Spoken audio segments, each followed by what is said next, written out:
Un planeta de 4.500 millones de años, aún en evolución. A medida que los continentes cambian y chocan, los volcanes entran en erupción, los glaciares crecen y retroceden. La corteza terrestre va siendo tallada de muchas maneras, dejando así un rastro de misterios geológicos. En este episodio investigaremos los grandes lagos de Norteamérica, la más vasta extensión de agua dulce del planeta. Ellos representan el 20% de toda el agua dulce del mundo y proveen de agua potable a casi el 10% de los estadounidenses. Estos 5 grandes lagos se cuentan entre las más grandes maravillas naturales del mundo, pero su origen es un misterio. Ahora los geólogos están investigando y juntando las claves ocultas en este extraordinario paisaje, hurgando en las profundidades de una vasta mina de sal subterránea. Detrás de la torrencial corriente de las cataratas del Niágara y escalando un glaciar de 1,5 kilómetros de altura, las claves para entender la formación de los grandes lagos también proporcionan una ventana que cuenta la historia sobre cómo se formó la Tierra. Los 5 grandes lagos, el Superior, Michigan, el Huron, el Erie, vierten una de las grandes cataratas Niágara en el lago Ontario.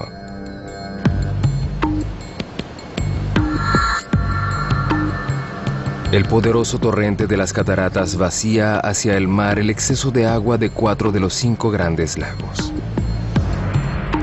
Para los geólogos, los lagos son una maravilla natural y un enigma. Los científicos están tras el rastro de cómo se formaron, con rocas como pistas, y hielo, lava y agua como sospechosos. La investigación se inicia en estos edificios industriales de apariencia común al lado del lago Huron. A cientos de metros bajo tierra existe un interesante secreto.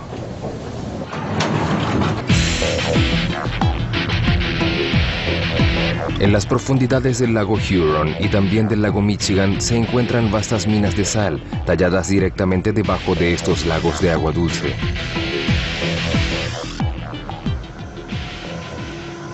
Ahora estamos a 525 metros bajo la superficie de la Tierra. Estamos en la más grande mina de sal del mundo.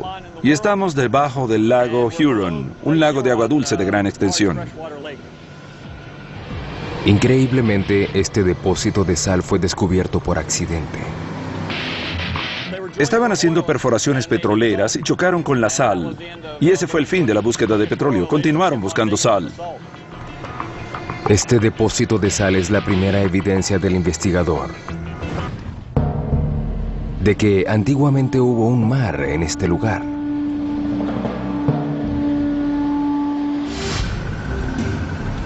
Hace muchos años la sal se formó en un gran lago salado y la evaporación, las temporadas de sequía, hicieron que la sal se evaporara. Y se formó la sal que en este momento estamos excavando. Hay cientos de capas de sal que han llevado a los investigadores a concluir que el mar debió secarse y vuelto a llenar cientos de veces. Los científicos más adelante demostrarían que este mar finalmente se evaporó hace millones de años. 35% de la sal de Norteamérica viene de estas minas, la sal utilizada para derretir el hielo en los caminos y calzadas congeladas, la sal para sazonar la comida. Son los restos de mares de millones de años. Y toda viene de las profundidades del lago Huron y el lago Michigan. Este depósito de sal es enorme. Probablemente hay miles de millones de toneladas de sal en este depósito. Se extiende hasta Detroit. Hay sal en toda la superficie debajo del lago Huron y de todo el lago Michigan. La sal es suave, y en millones de años las capas de sal debían haberse desgastado. ¿Por qué no ha sucedido? Porque la sal está protegida por una vasta capa impermeable de roca que yace como una gigantesca cuenca debajo de los lagos Michigan y Huron y se extiende bajo el lago Erie. Como la porcelana que recubre una tina de baño, la cuenca de roca contiene el agua dulce de los lagos. El geólogo John Sawatzky y un equipo de submarinistas están buscando pistas de los orígenes de esta cuenca rocosa. Se dirigen a Thunder Bay, una pequeña isla en el borde del lago Huron. Al caminar por la playa, Sawatzky descubrió evidencia crucial, unas rocas aparentemente insignificantes que fueron ignoradas por décadas. Pero Sawatzky de pronto se dio cuenta de que estaba observando restos fosilizados de antiguas criaturas marinas. Yo vi algo que muchos geólogos no observan cuando visitan esta isla. Eran las cabezas de gigantescas esponjas secretoras de cal que se encuentran entre los principales formadores de arrecifes. Sawatzky descubrió un fósil perfectamente preservado de una esponja de mar gigante que debe haber provenido de un antiguo arrecife de coral. Durante los últimos 5 años, los buzos de Sawatzky han estado investigando en el lago para descubrir el tamaño del antiguo arrecife de coral. Creen que tiene un espesor de varios metros y se extiende por las profundidades del lago Huron. Y Sawatzky tiene pruebas de que estas rocas son extremadamente antiguas. El periodo de tiempo puede ser calculado con bastante certeza alrededor de hace unos 385 millones de años. Estados Unidos era entonces un lugar muy diferente. Hace 385 millones de años este territorio se encontraba en el hemisferio sur, una tierra cubierta por antiguos y cálidos mares coralinos. Esta región se encontraba al sur del Ecuador, en condiciones tropicales y mares poco profundos, cubrían muchas de las superficies del planeta en ese momento. Con el correr de los años, los arrecifes de coral se desgastan naturalmente y se convierten en una roca blanda, caliza. Y gran parte de las rocas que los buzos de Sawatzky consiguen bajo la isla de Thunder Bay consiste en capas superpuestas de esta roca caliza de sucesivos arrecifes de coral. Pero hace millones de años, parte de esta caliza blanda cerca de la superficie cambió. Cuando el salobre mar se evaporó, convirtió la caliza en una roca mucho más dura que decidiría la forma de los grandes lagos. Esta es roca caliza, esta otra pieza una vez fue exactamente el mismo material. Sin embargo, se ha convertido en contacto con la salmuera que creó las condiciones para recristalización en una roca a la que llamamos dolomía. Es mucho más dura que la caliza y mucho más resistente al clima, y puedo demostrar fácilmente la diferencia entre ambas.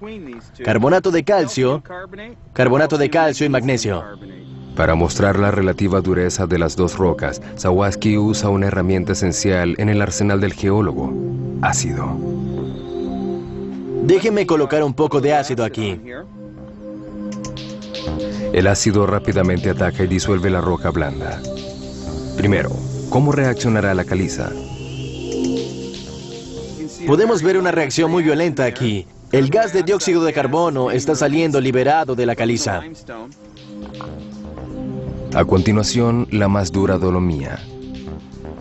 Vamos a continuar haciendo pruebas de ácido en esta. Podemos ver que la reacción no es para nada violenta. De hecho, casi no hay reacción. Sawatzky ha demostrado que la capa de dolomía es más dura y resistente que la caliza. La antigua y salada agua oceánica convirtió la capa superior del depósito de caliza en una cubierta de roca dolomía, dura y resistente. Es esto lo que forma la cuenca de roca extremadamente dura bajo 3 de los 5 lagos: el Michigan, el Huron y el Erie. Los científicos comenzaron a desentrañar la cadena de acontecimientos que llevó a la formación de los grandes lagos. Las claves descubiertas hasta los momentos: vastos depósitos de sal proporcionan evidencia de un antiguo océano. Las saladas aguas oceánicas transformaron la blanda y fosilizada caliza en la más dura dolomía.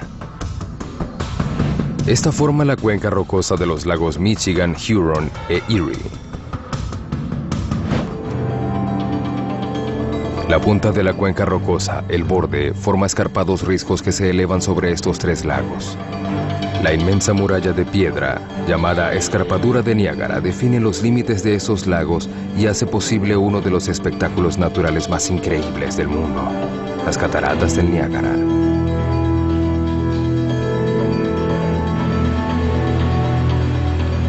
Sobre este risco de dura dolomía, 3.000 toneladas de agua caen desde 4 de los 5 lagos. Pero más que un milagro de la naturaleza, las cataratas del Niágara son una clave vital que ayudará a los científicos a determinar cuándo el agua dulce comenzó a fluir por primera vez en lo que ahora llamamos los Grandes Lagos.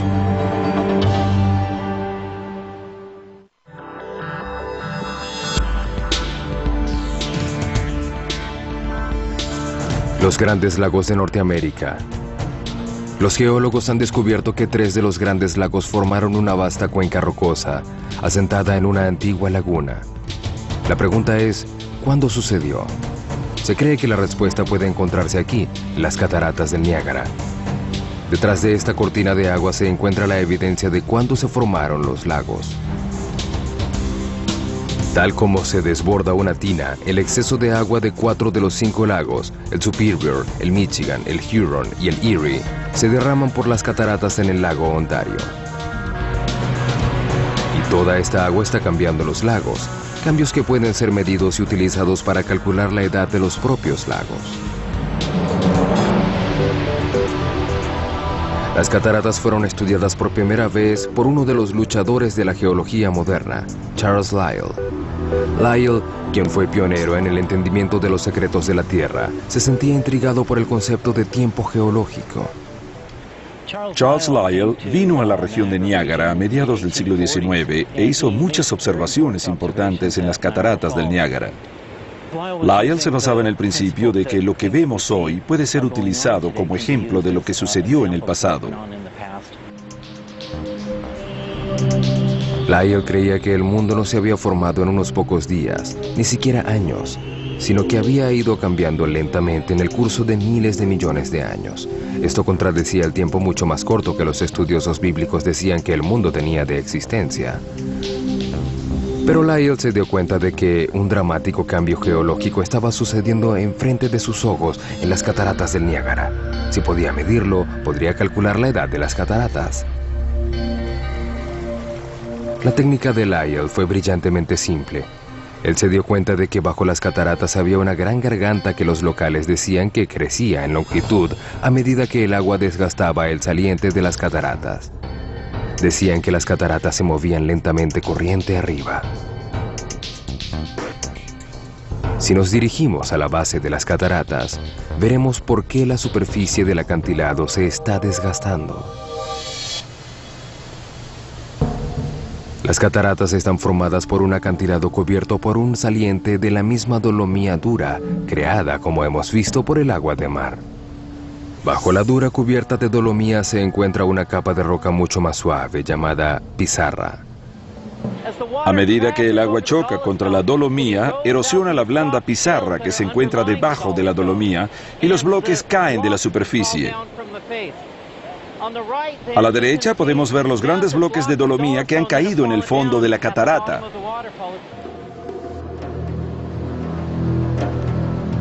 Cada vez que el saliente de dolomía colapsa, las cataratas se mueven corriente arriba. Lyell creía que este proceso había tenido lugar por miles de años y que todavía continuaba.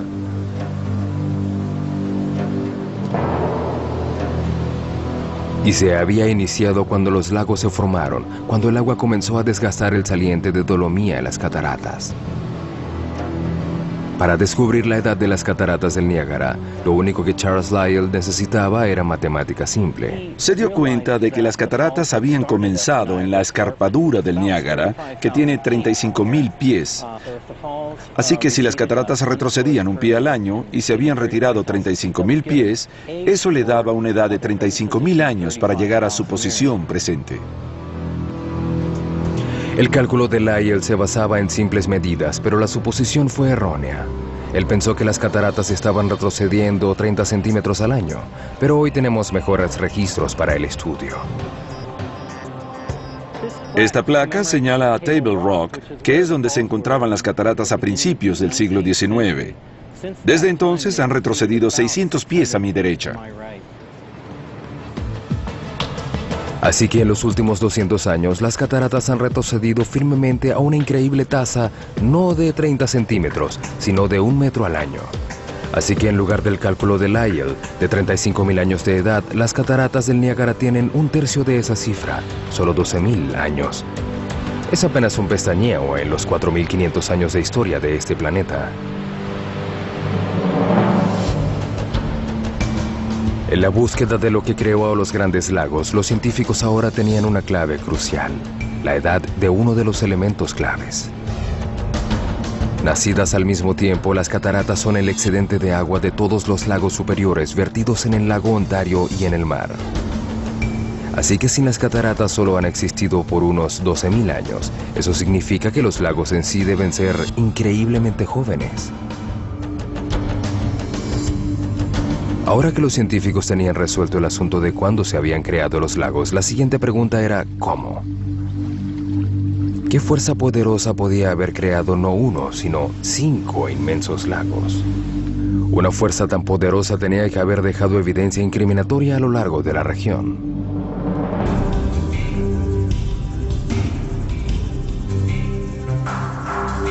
El geólogo John Menzies escudriña en el paisaje para rastrear la misteriosa fuerza que creó a los grandes lagos. Y ha divisado algo inusual. Extrañas colinas con la forma de lágrimas, una tras otra, llamadas drumlins. Algunas son pequeñas, chatas y aerodinámicas, mientras que otras son extremadamente alargadas. Este tiene como 1,5 kilómetros de longitud y unos 45 metros de altura y 60 metros de un lado a otro. Esta es la evidencia que John Menzies ha estado buscando. Hay muchos campos en América del Norte, pero este es particularmente grande. Tiene entre 60.000 y 80.000, así que es un campo enorme. Cada drumlin apunta a la misma dirección, hacia el norte, de donde vino una inmensa fuerza. Esto le dice a Menzies que todos fueron creados por el mismo poderoso objeto. ¿Pero cuál?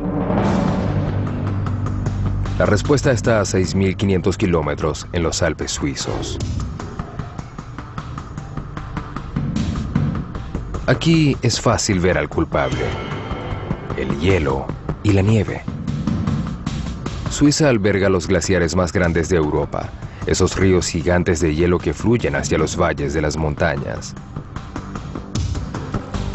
El doctor Andreas Bauder, especialista en glaciares, estudia cómo los glaciares pueden transformar un paisaje.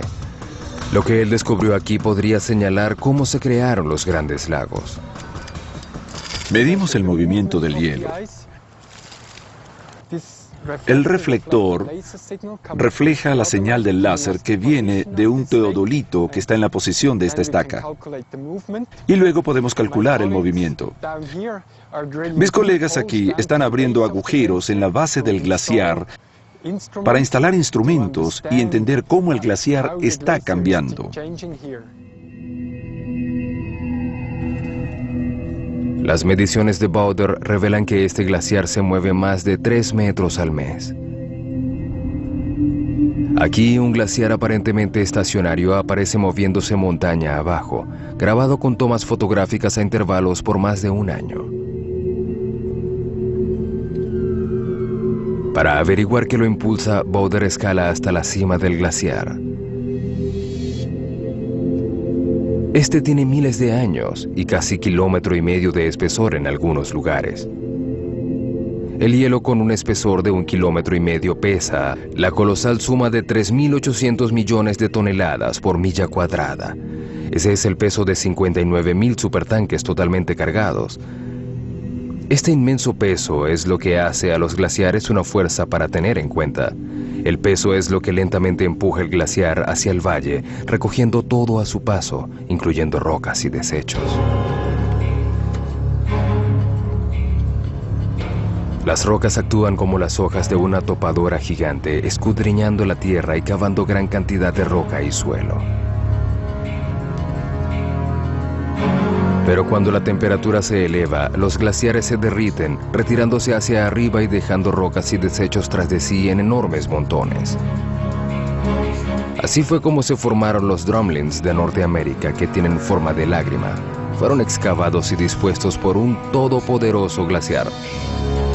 Un glaciar que también pudo haber excavado los grandes lagos. La evidencia se está juntando. Las cataratas del Niágara tienen solo 12.000 años de antigüedad. Esto sugiere que los lagos en sí son muy jóvenes.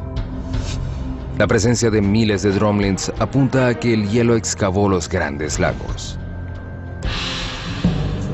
Es un caso convincente, pero hay un problema.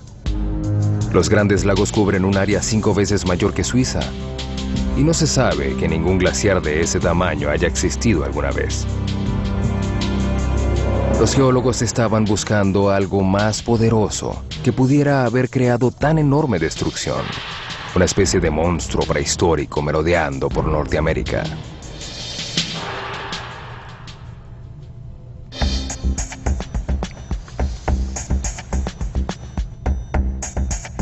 Los geólogos escudriñan en el paisaje buscando evidencia de una fuerza masiva que sea capaz de extraer 12.000 billones de toneladas de roca sólida, suficiente para crear los grandes lagos de América del Norte. Que fuera un cuerpo de hielo tan grande que rompiera todos los récords, desafía toda lógica. El geólogo John Menzies busca las evidencias de este monstruo prehistórico al sur de las cataratas del Niágara. Esta área estaba cubierta de hielo con un enorme torrente de sedimentos y agua entre los cimientos, y a medida que este sedimento se fue moviendo, produjo estas espléndidas estrías, arañazos y marcas paralelas.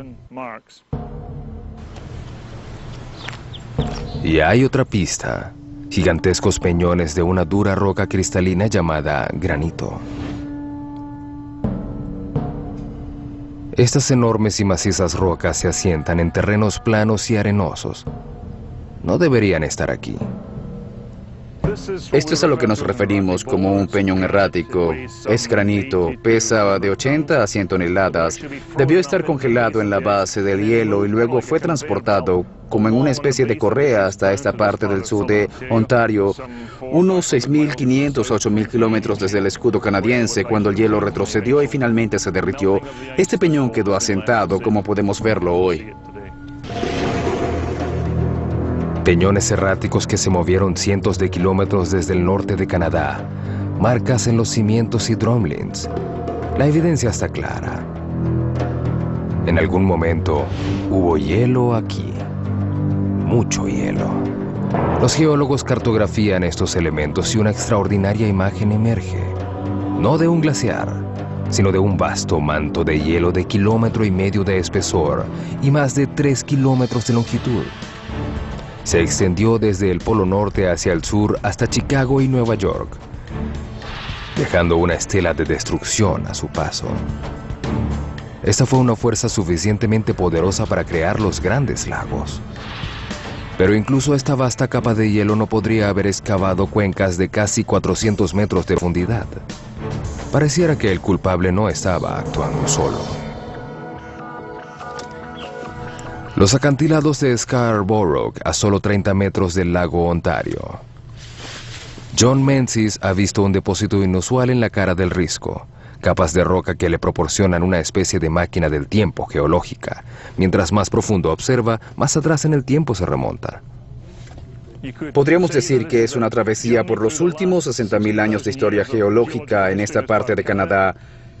Esta formación más baja data de hace 65.000 a 40.000 años. La próxima capa tiene entre 25.000 y 10.000 años de antigüedad. Menzies se enfoca en las capas más oscuras que se encuentran entre las más claras. Lo que tenemos aquí es una secuencia de sedimentos que ilustran los movimientos del frente de hielo hacia adelante y hacia atrás en esta área de Canadá. Estas capas más oscuras marcan con exactitud el final de la era del hielo y se formaron por el material orgánico cuando las plantas volvieron a crecer a temperaturas más altas. Aquí John Menzies tiene pruebas de que la era del hielo regresó 2 veces a este punto durante sus ciclos de destrucción. De hecho, en la región de los Grandes Lagos, los geólogos han hallado evidencia de hasta 10 enormes mantos de hielo distintos. A medida que cada manto de hielo avanzaba, iba excavando la cuenca de los Grandes Lagos más profundamente para finalmente formar el sistema lacustre más grande del mundo. Pero el hielo dejó ilesas vastas áreas. Esto sugiere que otro tipo de fuerza actuó en el lugar. Algo en el antiguo pasado de los lagos que los apartó del paisaje circundante y los volvió particularmente vulnerables al ataque del hielo. Menzies decidió explorar más profundamente hasta el paisaje que existió antes de la era del hielo. Remontándose a 2,5 millones de años, Menzies halló evidencia de una cadena de antiguos ríos que fluían en el área que es ahora de los Grandes Lagos. La topografía preglacial de la cuenca de los Grandes Lagos refleja el sistema lacustre existente y la cuenca que hoy conocemos. Los antiguos ríos fluían exactamente en la forma y posición de los lagos actuales. No es coincidencia. Estos ríos formaron valles que afectaron la manera como se movían los mantos de hielo. A medida que los mantos de hielo avanzaban hacia el sur, tendían a seguir estos ríos preglaciales, de modo que tenemos estas zonas de rápido movimiento de hielo que crean gran cantidad de erosión en estas depresiones preexistentes. Los valles de los antiguos ríos convirtieron las capas de hielo en corrientes de rápido movimiento. Menzies cree que los gruesos sedimentos que los ríos dejaron atrás aceleraron la corriente de hielo. Este sedimento actúa como una especie de lubricante, un poco como un cojinete de bolas bajo el hielo que en realidad le confiere velocidad de manera considerable. Estas rápidas corrientes de hielo fueron incluso más destructivas para el paisaje. El caso se está resolviendo. Los drumlins apilados en el paisaje dan fe del brutal poder de las vastas capas de hielo. Las capas oscuras de roca revelan que el hielo atacó en serie, mientras que una red de antiguos ríos dejó algunas áreas más vulnerables a estos ataques, convirtiendo el hielo lento y pesado en una capa de hielo de movimiento rápido. Esta capa de hielo excavó toda la roca y sedimentos sueltos hasta la dura capa de dolomía, el lecho rocoso del lago. El resultado, las cuencas de los Grandes Lagos. Caso cerrado para 3 de los 5 lagos dentro de la cuenca rocosa, pero no para los otros 2. Los lagos Ontario y Superior son diferentes. Esta teoría no encaja aquí. Son simplemente demasiado profundos. En un intento de averiguar por qué, una arrojada expedición subacuática investigaría el lago Superior, el más grande, profundo y magnífico de todos los lagos. ¡Entendido!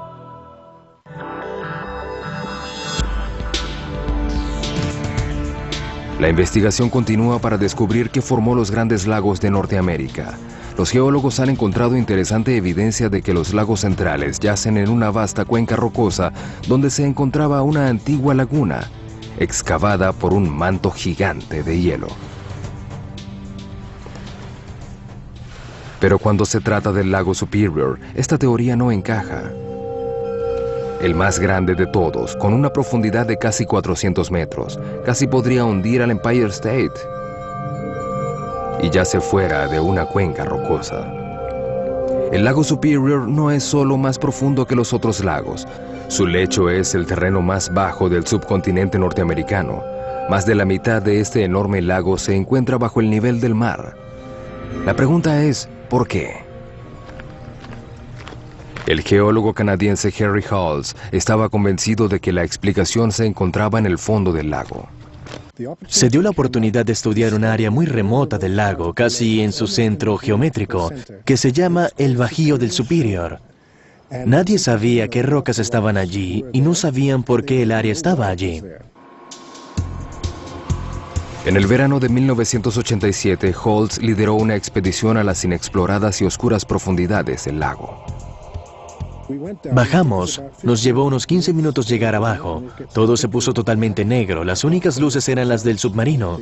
Y cuando llegamos al fondo, el piloto dijo, esto es muy extraño. Estoy escuchando eco, más o menos de todas las direcciones.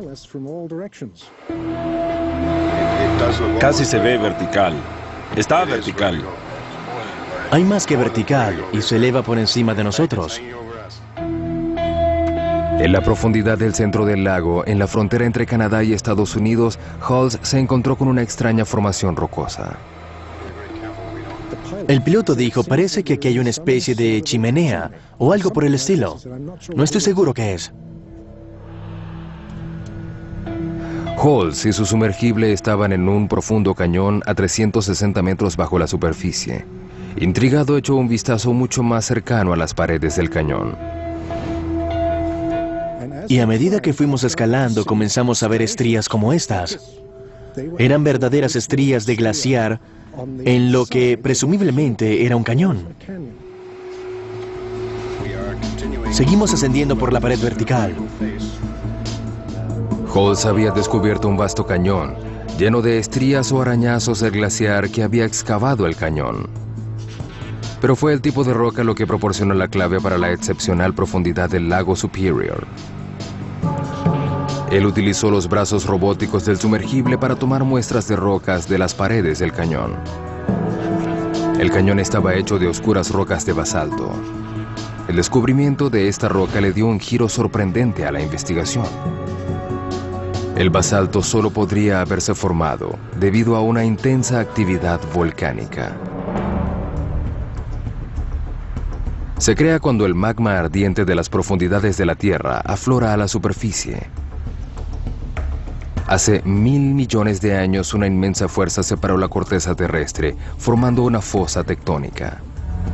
El magma ardiente se filtró por las grietas en la delgada corteza. Cuando se enfrió, cubrió el valle con una capa de duro basalto. Millones de años después, las grietas se llenaron con rocas sedimentarias blandas. Así que hay un relleno bastante denso en el lago que se encuentra encima de estas rocas volcánicas, y todo este material es relativamente blando. Muchos geólogos creen que exactamente la misma acción volcánica tuvo que ver en la formación del quinto y último lago. El Ontario es, en promedio, el segundo lago más profundo. Una fosa tectónica separada apareció aquí mucho después de la que se encontró en el lago Superior. La fisura volcánica en el paisaje se extendió hasta el océano, creando el lago Ontario y el canal de San Lorenzo. Millones de años más tarde, el manto de hielo de 1,5 kilómetros de espesor fácilmente excavó la debilitada estructura de la fosa tectónica bajo los lagos Superior y Ontario. La extraordinaria historia de cómo se formaron los grandes lagos casi está completa. Los mantos de hielo repetidamente excavaron la blanda roca hasta las duras cuencas de los lagos centrales. Y hacia el norte, el hielo atacó a las fosas tectónicas de miles de millones de años de antigüedad para crear el lago más profundo, el lago Superior. La misma acción se repitió en el lago Ontario. Cuando el hielo se derritió por última vez hace 14,000 años, llenó los lagos con agua dulce. Hasta aquí suena bien, pero hay un problema. Había tanto hielo que los grandes lagos debían ser varias veces más grandes de lo que son. Justo cuando los geólogos pensaban que habían resuelto el misterio de cómo se habían formado, emergió un nuevo enigma. ¿A dónde fue toda el agua? El geólogo John Menzies se encuentra investigando qué sucedió exactamente al final de la última era del hielo, cuando un vasto manto de hielo de 1,5 kilómetros de espesor y que se extendía desde el Polo Norte comenzó a derretirse. Él cree que su enorme tamaño debió crear lagos mucho más grandes que los que vemos hoy. Está buscando evidencia de uno de estos lagos prehistóricos. A medida que la capa de hielo se derretía, apareció un vasto lago de agua dulce, al que los geólogos llaman Iroqués. Entonces, más tarde, cuando el lago Iroqués se secó, dejó playas que todavía pueden ser vistas hoy. Menzies cree que puede detectar estas playas antiguas en el paisaje de suaves elevaciones que rodea al lago Ontario. A medida que Menzies se dirige colina arriba, alejándose del lago actual, está viajando en el tiempo a través de las antiguas costas del lago Iroqués. Estamos cruzando una orilla tras otra, pero la razón por la que sabemos que son líneas costeras es que contienen grandes zonas arenosas, arena de playa, bancos de arenas y fosos de arena. Los más antiguos tienen unos 12,000 años de antigüedad y la línea costera inferior unos 6,000 años. Al llegar a la cima de la colina a 120 metros sobre el nivel del actual lago Ontario, Menzies está de pie sobre la antigua orilla del lago original. El actual lago Ontario está allí en la niebla y estamos sentados como a 120 kilómetros por encima de su nivel, en esta playa que se formó hace unos 10.000 a 11.000 años y la playa más antigua tiene unos 12.000 años. Estas antiguas playas ahora enterradas bajo el paisaje circundante son evidencia de un colosal lago de agua dulce. Observamos una gran cantidad de agua que se extendía desde aquí hasta mucho más allá del lago actual, hasta el estado de Nueva York, más allá de Rochester, así que es un enorme mar interior.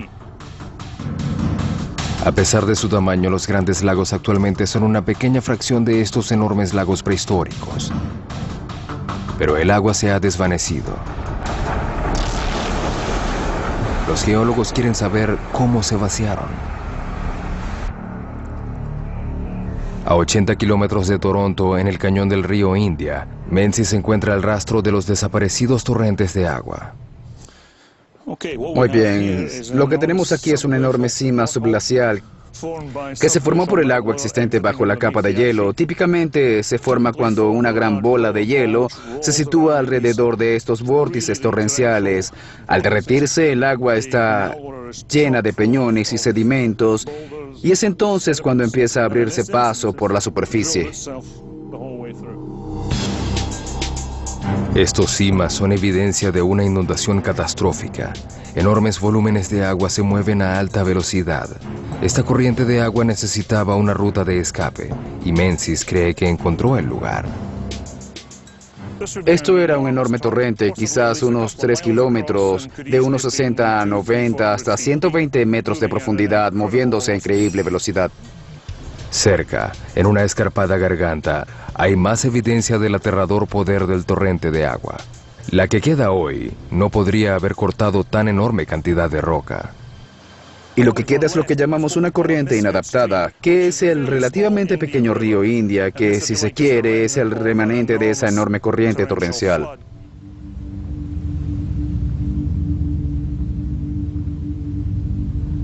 Los geólogos creen que cuando el manto de hielo se retiró, dejó al descubierto este antiguo canal del río India, lo que permitió que grandes cantidades de agua se dirigieran al mar. Finalmente, hace 12.000 años, el hielo se retiró, formando el canal de San Lorenzo y permitiendo a los lagos establecerse de la manera como están actualmente.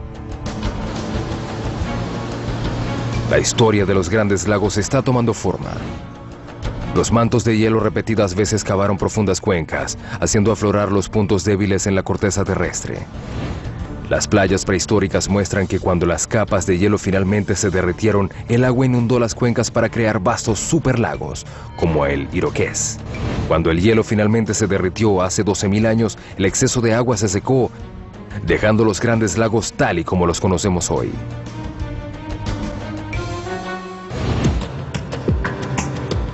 Pero incluso ahora, cuando sabemos cómo se formaron los grandes lagos, vemos que siguen cambiando. Y los científicos predicen que un día los lagos podrían desaparecer para siempre.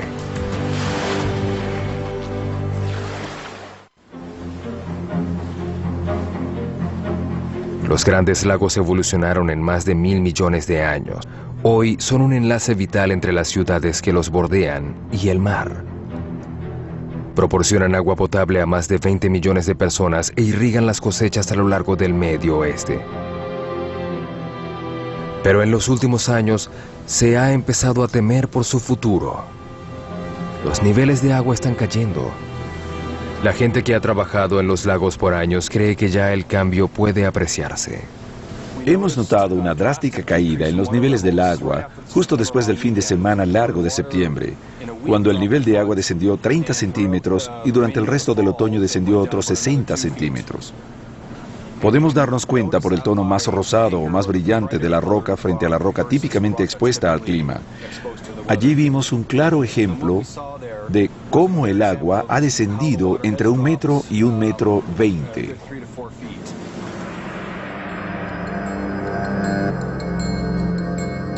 Algunos culparon al calentamiento global por el descenso en los niveles del lago, pero los geólogos creen que también otra fuerza está actuando. El manto de hielo que excavó los lagos fue tan pesado que empujó la tierra hacia abajo. Ahora que el manto de hielo ha desaparecido, la corteza está rebotando. Increíblemente, 9000 años después del final de la última era de hielo, la Tierra todavía se está levantando. En el norte, donde el hielo era más denso, la Tierra se ha levantado hasta 54 metros desde que el hielo se derritió. La famosa torre CN de Toronto pareciera más alta. A medida que la corteza rebota, el terreno sobre el que la torre está construida, al lado del lago Ontario, se levanta casi 3 centímetros por año. La torre CN es parte de la masa de tierra aquí y de hecho toda la superficie se está levantando lentamente. Hoy, el lago Nipissing es un pequeño cuerpo de agua al norte del lago Huron. Hace 12.000 años, cuando el hielo comenzó a derretirse y el lago Nipissing se formó, se encontraba a nivel del mar.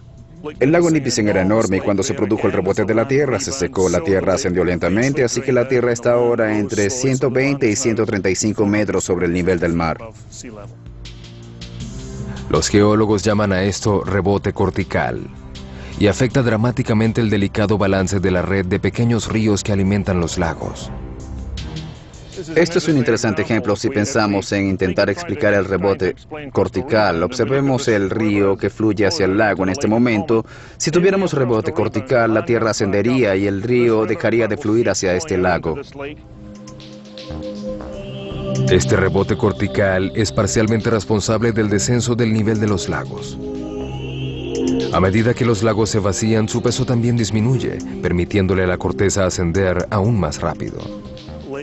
Los niveles de agua en los lagos caerán, así que la cantidad de agua en la cuenca será menor y el efecto de eso será el incremento de la tasa de rebote cortical. La Tierra se levantará aún más rápido, lo que ya está haciendo. Mientras la corteza se eleva, los lagos lentamente se vacían, pero en pocos miles de años los lagos enfrentarán otro cambio incluso más dramático. Una de las cosas más emocionantes de la geología actualmente es que no solo se trata de mirar al pasado, sino también de mirar al futuro. Ahora se tiene la habilidad de predecir lo que podría suceder en los próximos milenios. El futuro está aquí, en las cataratas del Niágara, al menos en términos geológicos. Cada año las cataratas se retiran casi 1 metro río arriba. Solo 19 kilómetros y 21.000 años antes de que regresen al interior del lago Erie. Cuando esto suceda, todo cambiará rápidamente. Si las cataratas erosionan todo el terreno hasta el lago Erie, algo que tomaría miles de años, el nivel de los grandes lagos superiores, Huron, Superior y Michigan, se ajustarían al nivel del lago Erie, descendiendo su nivel de agua.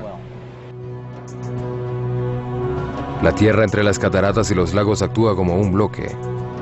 Es la escarpadura del Niágara cubierta con una dura capa de dolomía. Cuando las cataratas se abran paso a través de la roca, el nivel del agua en todos los lagos del oeste caería asombrosamente en 54 metros, la altura de las cataratas del Niágara. Y casi todo el lago Erie se secaría. Un día todos los grandes lagos podrían desaparecer. Pero los geólogos también predicen el inicio de una nueva era de hielo. Una nueva era del hielo se iniciará y se espera que el manto de hielo cubra al menos el 30% de la superficie terrestre, como sucedió en las anteriores eras del hielo. Y cuando el hielo regrese, las cuencas de los lagos se harán incluso más profundas antes de llenarse nuevamente de agua. El más grande sistema lacustre de agua dulce del mundo tiene un extraordinario pasado. Un cañón cubierto de basalto descubierto en el fondo del lago Superior muestra que 2 grandes fisuras se abrieron bajo los lagos Superior y Ontario. Esponjas marinas fosilizadas son evidencia de un antiguo y salobre mar que originó el lecho rocoso que sostiene a los lagos Michigan, Erie y Huron. Los miles de drumlins son prueba de vastos mantos de hielo que repetidamente excavaron las cuencas de los lagos. Formados hace solo 12.000 años, los grandes lagos son solo un elemento transitorio. Apenas han existido durante un pestañeo geológico. Pero su historia todavía no termina. Los grandes lagos continúan cambiando y evolucionando, un proceso que es infinito, como la propia Tierra.